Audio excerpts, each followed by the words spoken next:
Hey, this is James Glass, and I'm here to show you a crazy contraption.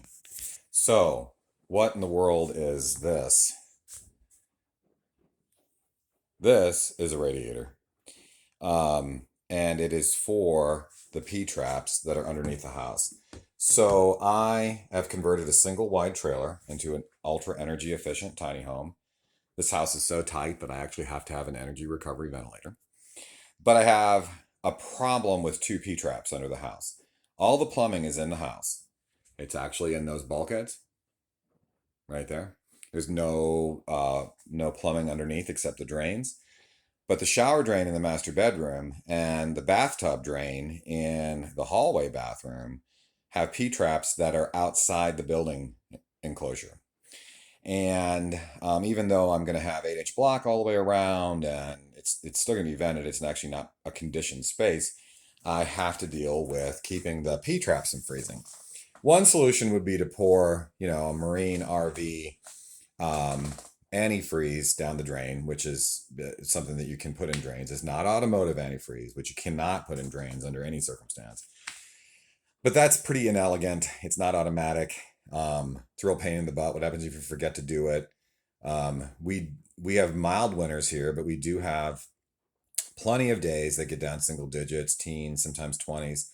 Any of those would cause the water in the P traps to freeze. So what I'm going to be doing is building a conditioned box around the P trap, and I'll be using these heat strips, which have a sensor that come on at 38 degrees, and this goes around this pipe. But these can only be used in liquid-filled pipes. I believe the manufacturer says anything 1/2 inch to 1.25 inches, and this is 3/4 inch PEX. I have filled this PEX. You'll notice that it's closed on the ends with plugs. I have filled this PEX with RV antifreeze, which is rated to not freeze to a -100, which, oh my God, if we were at -100, we would be in real trouble. And I will be putting this vertically in the special box I'm building around the P-trap, and this is going to go right around the P-trap, and whenever it drops below 38 degrees ambient temperature, this sensor will be outside the conditioned box.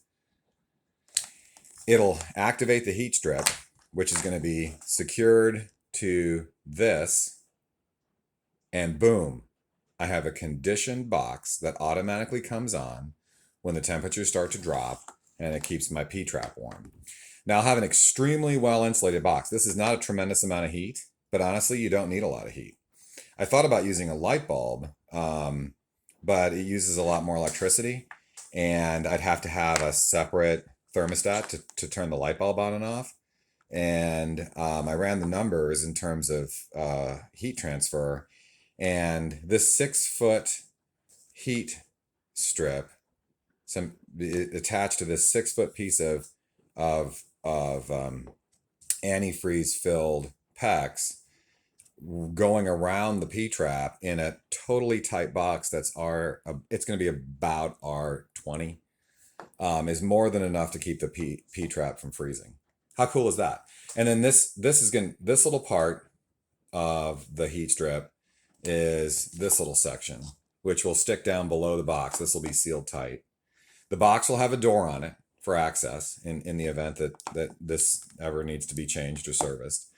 And this little dude right here will automatically heat this entire pipe and heat the box. Now, obviously, I won't be wrapping this in insulation, right? Because I want the heat to radiate from this to keep the inside of the box warm enough for the P-trap to freeze. It's the box that's going to be insulated. So, no pun intended. Okay, every pun intended. This is out of the box thinking. To keep your P-traps from freezing. And the nice thing is, in the event of a power failure, or we turn the power or water off or whatever, we go on vacation, because this is filled with RV marine antifreeze. If this, for whatever reason, doesn't come on, this line will not freeze underneath the trailer. That's why I filled it with antifreeze. And I left about 5%, just a little bit of air in this, just a little bit, so that when this heats up and expands, there won't be a problem. Although this PEX can expand quite a bit, between 10 and 15%. This PEX can expand, so it's not shouldn't be a problem. But yeah, so when this heats up, it's not going to pop the plugs out or cause it to leak. And those plugs are 200 psi anyway, so it'll be great. So yes, this is a heat strip controlled radiator that goes around P-traps. And that is how I'm going to keep my 2 P-traps from freezing when we get cold temperatures here in Virginia. Hey, thanks for watching.